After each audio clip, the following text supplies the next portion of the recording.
পেতনি এই কথা বলে নিজের জাদুর সাহায্যে রাজা মুরাদকে গাধা বানিয়ে দেয়। না, এ কি করলি তুই পেতনি?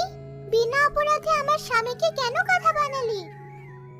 শান্তিতে থাকতে দেব না, আমি কাউকে শান্তি দেব না। আমাকে ওরা বাঁচতে দেয়নি, আমাকে ওরা সুখের সংসার দেয়নি, আমিও কাউকে সুখের সংসার করতে দেব না, ধ্বংস করে দিব সব। সুন্দরী গাছের ডালে বসে মায়া নামের এক পেতনি কাঁদতে থাকে আর অপেক্ষা করতে থাকে কোনো দম্পতির। আর কত কাঁদবো আমি, এত কাঁদছি, তারপরেও কেউ তো আসছে না। পেতনি মায়া একা একা কথা বলতে থাকে আর তখন এক দম্পতি গাছের নিচ দিয়ে গল্প করতে করতে হেঁটে আসে।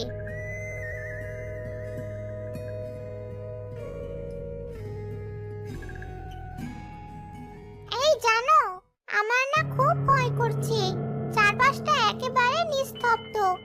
যদি বাঘ আক্রমণ করে? আমি শুনেছি সুন্দরবনে অনেক বাঘের বাস।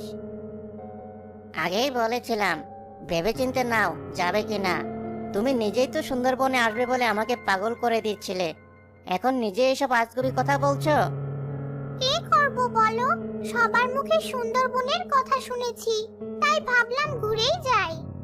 সেই দম্পতির কণ্ঠস্বর চলে আসে পেতনি মায়ার কানে।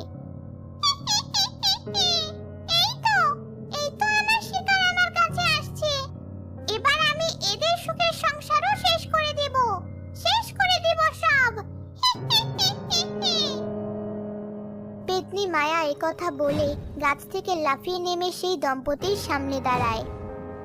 কি রে, খুব গল্প হচ্ছে দুজনের মাঝে, তা আমাকেও বল, কি গল্প করছিস তোরা?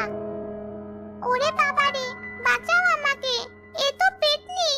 সুন্দরবনে বাঘ থাকে শুনেছিলাম, কিন্তু পেতনিরও যে বাস এ তো জানতাম না। সে তো আমিও জানতাম না। এত কি কথা বলছিস? হ্যাঁ, দেখ তোদের কথা আমি কিভাবে বন্ধ করে দেই।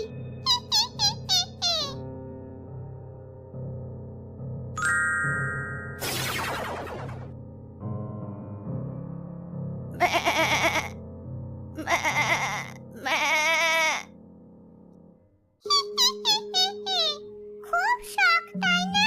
সংসার করবি? এবার ছাগলের সাথে সংসার কর।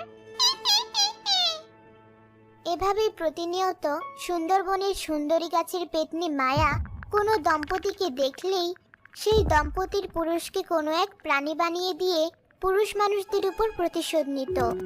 কাউকে ছাগল, কাউকে গরু, আবার কাউকে সাপ গাধা বানিয়ে সে প্রতিশোধ নিত। কিন্তু কি কারণে সে এই প্রতিশোধ নিত তা কেউ জানতো না। একদিন সে রাজ্যের রাজা মুরাদ আর রানী হুরিজিহান পরিকল্পনা করলো তারাও সুন্দরবনে বেড়াতে যাবে। কি যে শখ করলে তুমি হুরিজিহান, সুন্দরবনে কেন যেতে হবে তোমায়? আমি তো যাচ্ছি শিকারে, তুমি গিয়ে কি করবে? আপনি শিকার করবেন আর আমি না হয় দেখব, সমস্যা কি? তোমাকে রেখে যাওয়া যাবে না দেখছি কোনোভাবেই। বেশ, চলো আমার সাথে।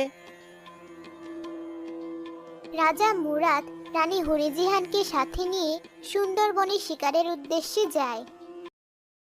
রাজা মুরাদ আর রানী হুরিজিহান চলে আসে সুন্দরী গাছের নিকটে। তখনই রাজা রানীকে দেখে ফেলে পেতনি মায়া।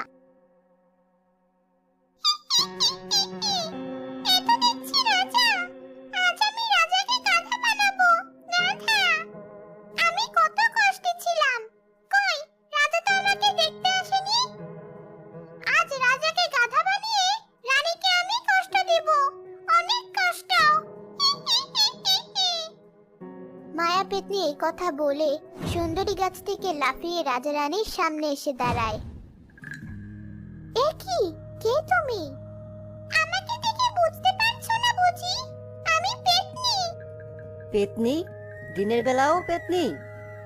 দিন রাত সব বেলাতেই এই সুন্দরী গাছে আমার বাস রাজা মশাই। তা না হয় বুঝলাম, কিন্তু আমাদের পথ আটকে দাঁড়িয়েছো কেন? কেন দাঁড়িয়ে?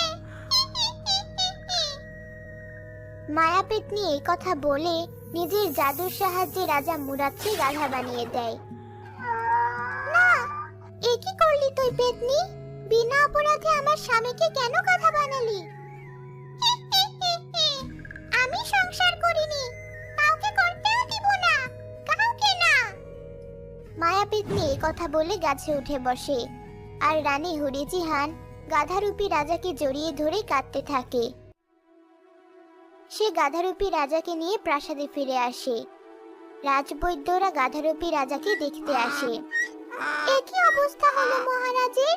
বৈদ্য মশাই, কিছু একটা উপায় তো বলুন, কোনো উপায় তো আছে। আমার কাছে এর কোনো উপায় নেই মহারানী, তবে এই ব্যাপারে বৃক্ষরাজা আপনাকে সহায় করতে পারবে। বৃক্ষ বাবা, তাকে আমি কোথায় দেখা পাবো? তোলা নদীর পাড়ের সেই বড় গাছের নিচে থাকেন বৃক্ষ বাবা। রানী বৃক্ষ বাবার কাছে যায়। বৃক্ষ বাবা রানীকে দেখেই বলে, আয় মা, আমি বুঝতে পেরেছি কেন তুই আমার কাছে এসেছিস। বাবা, দয়া করুন, আমার স্বামী মহারাজ মুরাদকে ভালো করার উপায় বলে দিন। এর জন্য পেতনি মায়ের আত্মাকে শান্তি দিতে হবে, আর ও শান্তি পেলেই সব ঠিক হয়ে যাবে। কিসের শান্তি? আরো কিসের প্রতিশোধ নিয়ে চলেছে? তাহলে শোন, গরিব ঘরের মেয়ে মায়া, গরিব বাবার এক টুকরো জমি ছিল, আর সেই জমি বিক্রি করে খুব সাধ করে মেয়ের বিয়ে দিয়েছিল সুহাগ নামের এক কৃষকের সাথে। কিন্তু কে জানতো এই বিয়েই মায়ার জীবনে কাল হয়ে দাঁড়াবে। সোহাগ আর সোহাগের মা প্রতিনিয়ত যৌতুকের টাকার জন্য মায়াকে অত্যাচার করত, মারধর করত। ফকিরের ঘরে মেয়েকে বিয়ে করেছিলাম আমি। ভেবেছিলাম একটা মাত্র মেয়ে, সোনার গয়না, দামি জামা কাপড় দিয়ে ভরিয়ে দিবে, আর এখন সামান্য ইমিটেশনও দিতে পারে না। এই মেয়ের সাথে কেন সংসার করিস? একে মেরে তাড়াতে পারিস না? আর আমারই কপাল, যাদের মতো ছেলের সাথে বিয়ে দিয়েছি ফকিরের ঘরের মেয়ের। হায় পোড়া কপাল আমার, ফকিরের মেয়ে কথাকার। মা দেখুন, আমাকে যা খুশি বলবেন, কিন্তু আমার বাবাকে দয়া করে কিছু বলবেন না। ওরে বাবা, ফকিরের ঘরে মেয়ের আবার এত বড় কথা? যত বড় মুখ নয় তত বড় কথা। মা, চালা কাটটা দাও তো, ওর হাড় গোড় ভাঙবো আমি। সোহাগের মা সোহাগের হাতে লাঠি এগিয়ে দেয়, আর সোহাগ সেই লাঠি দিয়ে মায়াকে ইচ্ছে মতো পেটাতে থাকে। এভাবে মেরো না আমাকে, তোমার দোহাই লাগে, এভাবে মেরো না। তোকে আজ আমি মেরেই ফেলবো তোকে। এভাবেই সোহাগ প্রতিদিন মায়াকে মারধর করত, আর একদিন সোহাগ মায়াকে এত বেশি মারধর করে যে মায়া মারা যায়। মায়া মারা যাওয়ার পর সোহাগ মায়া মৃতদেহ নিয়ে সুন্দরবনের সুন্দরী গাছের নিচে দাফন করে দিয়ে আসে।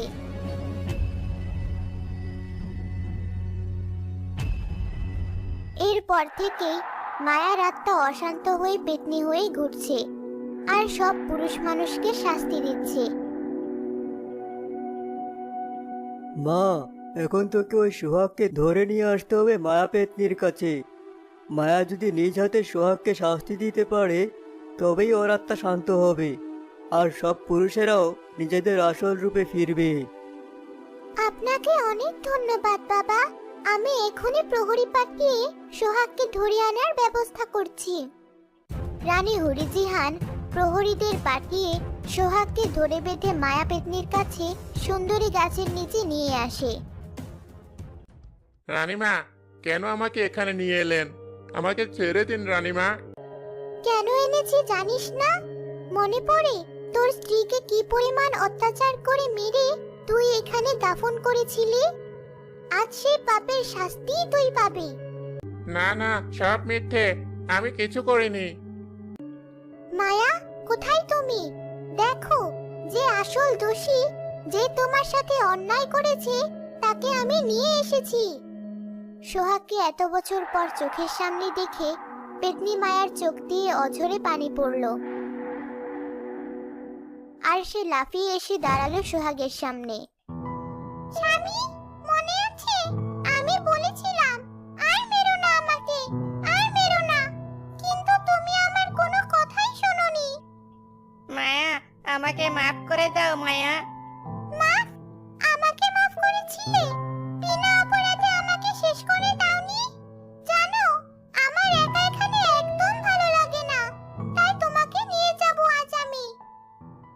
কথা বলে পেতনি মায়া অশ্রুসিক্ত চোখে গলা টিপে সোহাগকে হত্যা করে।